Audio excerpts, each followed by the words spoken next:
Hi guys and welcome back po sa Tarot Page Philippines. And for this video, gawin po natin ang weekly horoscope dated April 29 hanggang May 5 para po sa mga kaibigan natin na merong Sun, Moon at Rising sign na Cancer. So kung bago ka sa channel, please click the subscribe button, bell notification, and like this video na rin po. At kung favor na rin po, kung pwedeng pakishare na rin po sa yung ating video sa mga social media accounts nyo, including sa mga group chats nyo, para mas marami tayo ma-reach. And tandaan po natin yung mga readings po, they are for guidance purposes. May free will po tayo, use it wisely. Kung naghahanap po kayo ng mga private readings or kailangan nyo po, or even spell works, you can message me on our Facebook page.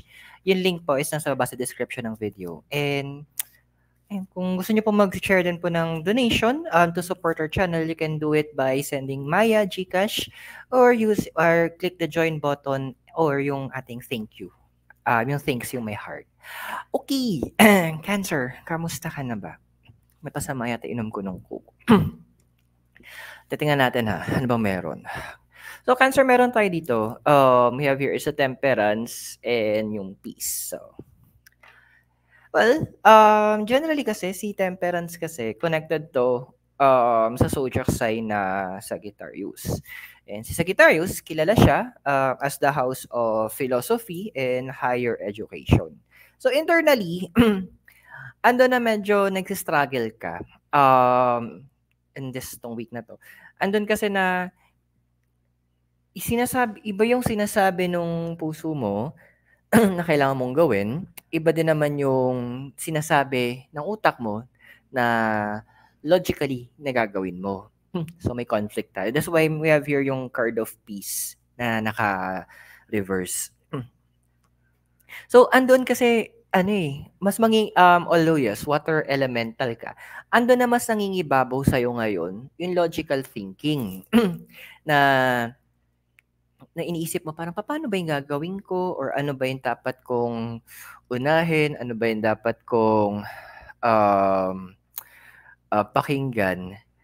Kasi sabi kasi ng card dito, since alam mo yun, isa sa mga way para malaman mo kung tama yung decision mo, eto din, sa point ko ganun na ginagawa ko, is kung at peace ba ako do sa ginagawa ko.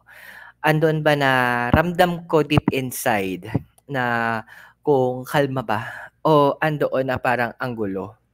So this card is actually, those cards are actually telling you na kailangan mo magbigay ng moment to evaluate, kumbaga pag literal, pag nilay-nilayan mo, ano yung next step? Huwag kang mag-rush. Andun kasi na, yes, andun yung part na, kasi gusto kong ayusin yung ganito, ito yung nararamdaman ko. O andun yung point na, meron kasi akong feeling na ganito. Medyo i-set aside natin for the moment yung mga feelings na yan. May nagsabi nga sa akin dati nun, sabi niya, feelings can lie and they will lie. Some point, yes, tama naman. Kasi, di ba kaya nga may mga ito naman tayo, may mga manloloko na feeling nila sila yung tama because they feeling nila, pakiramdam nila sila yung laging tama. So, doon papasok yung tiyatang na gaslight o yung pinapaniwala mo sarili mo sa isang bagay na hindi naman talaga. So, right now, sinasabi ng cards is medyo mas pumaling ka doon sa logical thinking mo. Medyo mas pakinggan mo kung ano yung minamap out ng utak mo na mga possibilities, yung mga dapat iwasan at dapat gawin. Ito yung cover card mo or yung crossing card mo. We have your justice and to... diba? Ang ironic lang. Nag-uusapan natin kailangan mong pumaling. Sabay ito, justice and to be fair. So, literal, makikita mo, ayan, sige, lapit ko. So, yung cards is parehong about justice, pero naka-reverse siya. So, ito yung pinapala ng cards sa'yo. Sa mundong ginagalawan natin, literal, bulag lagi ang hostisya. Literal, madaming taong mahilig mag-take advantage. At literal, lahat ng mga negative na pwede natin maisip. Meron, it exists. Andon kasi naging biktima ka na rin nun na yung mga taong nagsisinungaling, ano ba yung klaseng pagsinungaling? Yung hindi pagtupad ng pangako. So, andoon na meron kang mga naramdamang gano'n. So, andito yung point, kaya nga babalik tayo sa first 2 cards mo, na kailangan magkaroon ka ng set of, mindset na naka-focus ka ngayon doon sa alam mong tama. Yung nakikita, hindi yung ramdam mong tama, pero alam mong tama. Kasi nga iko-correct mo 'to, eh. Andun ka sa posisyon ngayon na pinapaling mo yung mga bagay na maging pabor din sa'yo. Pinapaling mo yung bagay para maging ikaw naman ang makinabang. Kasi, well, aminin na natin, o hindi,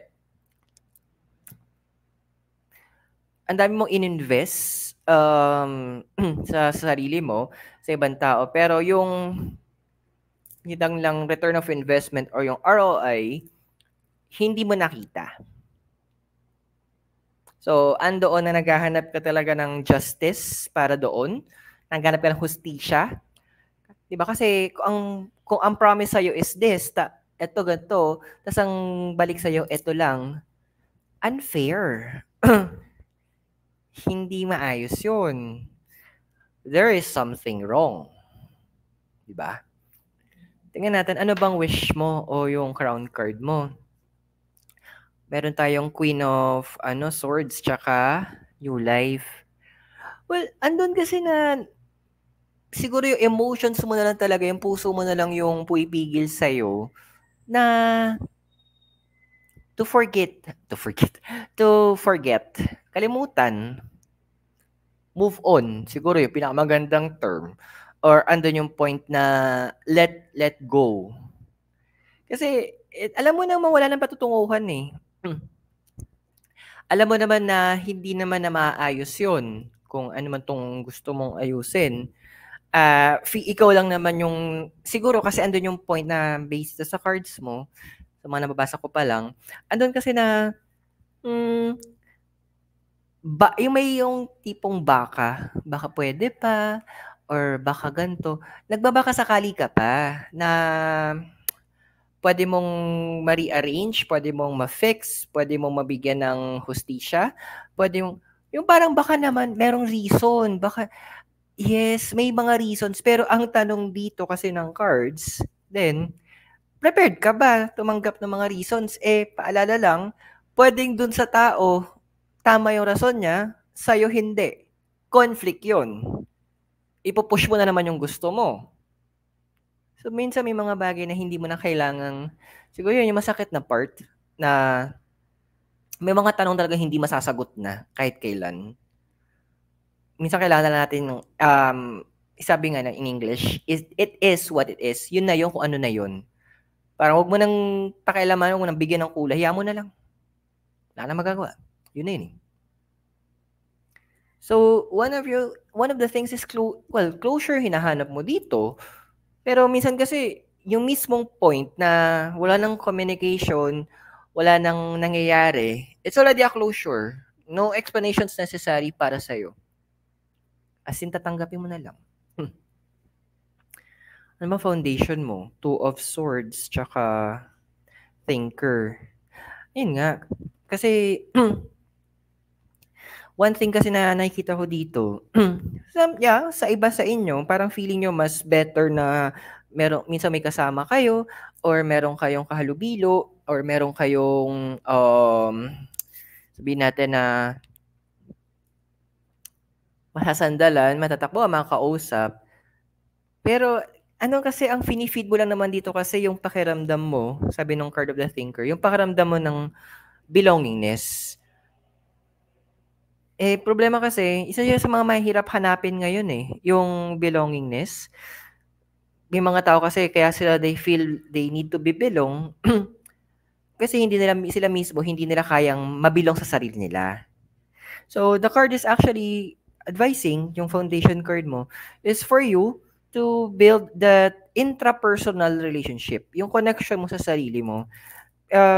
Naging advice rin sa akin to before, siguro ipapasa ko rin sa'yo, na kung hindi mo magawa na maging at peace or magawang kaya mong mag-isa, yung ma-enjoy mo yung sarili mong company, paano mo expect yung ibang tao to enjoy your company?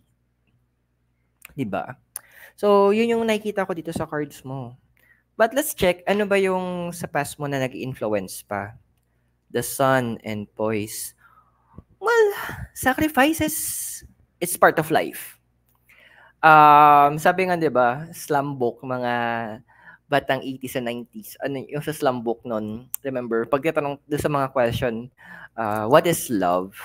Isa sa mga napapansin ko doon dati, na sagot ng mga kaklase ko, love is sacrifice.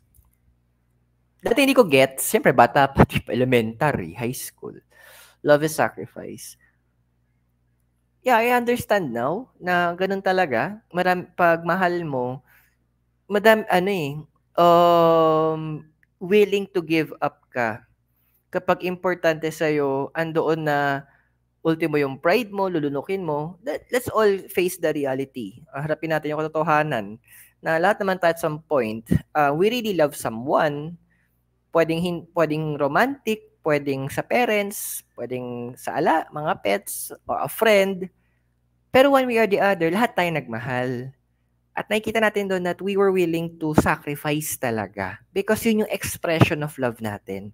And nakikita ko dito na merong connection kang na dinagdaanan na malaki yung impact kasi nag-sacrifice ka eh. Nagbigay ka ng sarili mo, ng oras mo, tiwala mo. So, kung ano man yung mga binigay mong yun, ayoko nang alamin kung ano siya. So, it's time na parang yun yung naging influence sa'yo. Okay, nagigets ko na. Bakit yung injustice yung pakiramdam mo? Kasi nga, walang ROI, yung return of investment na nagaganap or naganap. Okay, gets. Pero ano ba yung possible future mo na ikaw? The Chariot and Observer. Ayan. So, si Chariot, connected siya sa zodiac sign mo, which is si Cancer. Cancer. Kaya binabasahan ko eh. So, isa sa mga advice, ito nakikita ko dito, na pwedeng maging development sa'yo as na bilang tao, is andoon na na baka mag-stay put ka na. Parang, sige, dito na lang ako. Andun yung point na magkakaroon ka ng realization or magkakaroon ka ng mindset na, okay na, sige, ganun yung nangyari. Sige, hayaan na natin, tapos na yun. Andun na para Elsa, let it go na lang. Parang, ano na yun po, sige. Parang, alam mo yung kapag yung makulit yung bata, as yung magulang, sige na. Ganyan. Kumain ka na dun. May ganong factor. May nakita akong post yung tipong pakulitan daw ng anak. Parang, pagod na ako magsaway, palakasan na lang tayo ng guardian angel. Parang ganun na yun, parang, pagod na ako magkakaroon ka ng ng point na, napapagod na ako umintindi, napapagod na akong mag-expect, napapagod na akong, literal, napapagod na ako. Parang, bahala ka. Magkakaroon ka ng gano'n magkakaroon ka na ng ganong level, magkakaroon ka na ng ganong personality na, wala na, ayoko ng makulit, ayoko ng mangulit at makulit, ayoko na magtanong, ayoko na maghintay. Bahala na kayo. Kasi it's your way of, siguro yun na yung point na magkakaroon ka ng pagtanggap na, di ayaw, kung ayaw, di ayaw. Ganun kasimple. Tingnan natin yung physical environment mo. Ano mang ganap? 5 of Pentacles, tsaka Imagine. 5 kasi is a number of action sa Western numerology. Ngayon, sa Pentacles kasi symbol to ng Earth. So, anything physical. So, andoon na magkakaroon ka, tama, connected na siya dito sa sa future na ikaw, na nag-iisip ka na or magre-rebuild ka na ng plans mo para sa sarili mo, na inaayos mo na, ay hindi, dito na lang ako, parang ito na lang yung ganap, ito na yung gagawin.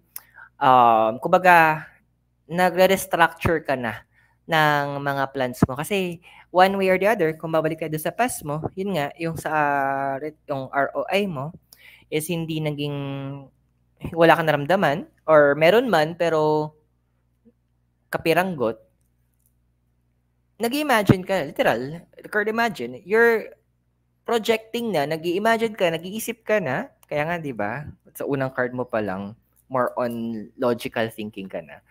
Nag-isip ka na kung ano yung pwede mong gawin. With kung ano yung meron ka ngayon, anong resources meron ka, paano mo i-rebuild, paano mo aayusin, paano mo rearrange yung mga bagay-bagay para andun naman yung punto na, "Sige, ayusin ko muna 'tong sarili ko. Ayusin ko muna 'to kasi may mga wala, walang kinahinatnan, walang kinalabasan. Wala akong natanggap na maganda from whatever do'n sa ininvest ko. Kumbaga, ang promise sa'kin 10%, balik sa akin 2. Man, emotional environment. Knight of Cups, tapos Milk and Honey. Humahaya naman si kasi andun yung point ngayon, nakikita ko sa card mo. May level of feeling of betrayal nga. Yun nangyari. So, andun yung point na dead maton sa marathon na lang tayo. Huwag mo hayaan na kainin ka nung nararamdaman mo. Huwag mong hayaan na baguhin ka nung mga nangyari sa nakaraan. Totoo na ang nakaraan natin helps para ma-build kung sino tayo ngayon. Pero, huwag mong hayaan naman na i-build ka in a negative way. Ano yung negative way? Not trusting anymore. Yes, andun yung point. Ang hirap talaga. And lalo nga sa panahon ngayon, ang hirap magtiwala. Ang hirap ding maniwala. Di ba? Kala mo yung picture o yung video, totoo yung pala AI generated. So, ang hirap magtiwala din. What more sa level ng pagtitiwala sa ibang mga tao? You know naman kung kailangan mo magtiwala. Kaya nga babalik tayo sa una mong card na with the temperance na andoon na doon ka sa logical thinking. Kumbaga, uh, ask for proof na this time. Humingi ka na ng pruweba. Kung yung sa BPO, nung nagtatrabaho sa BPO sa isa siyang financial institution, ang sabi nung isa sa mga managers sa'min, if it's not documented, it does not exist. Kapag hindi siya naisulat, kunyari sa email, ganun, in-acknowledge, hindi yun nangyayari or hindi talaga siya nandoon. Kung talagang salita lang, medyo diskumpiyado kasi pwedeng i-deny, di ba? So, document. You will be requiring dito nakikita ko sa cards na doon yung isa sa mga pwede mong gawin is for you to require for documentation, pruweba na ito yung pinangako at kung kailan gagawin at kailan mo expect. Magkakaroon ka talaga ng shift. Talagang hindi mo masyadong gagamitin ngayon. Magkakaroon ka na ng level na more on hindi na level of emotions Talagang mag-shift ka ngayon into your logical thinking na talaga. Kasi nga, pinoprotektahan mo yung ROI mo. Tingnan natin tong hopes and fears. Na Page of Swords, tapos Chaos and... Sorry, mainit Chaos and Conflict. Mainit kasi yung titiran ko ngayon, nasa 4th floor. So, galing ako sa baba kanina. Pag-akyat, wait, di ba walang hagdan? Ay, walang hagdan. Walang elevator for the hagdan. So, 17 steps. So, just ko mainit. Nagpawisan.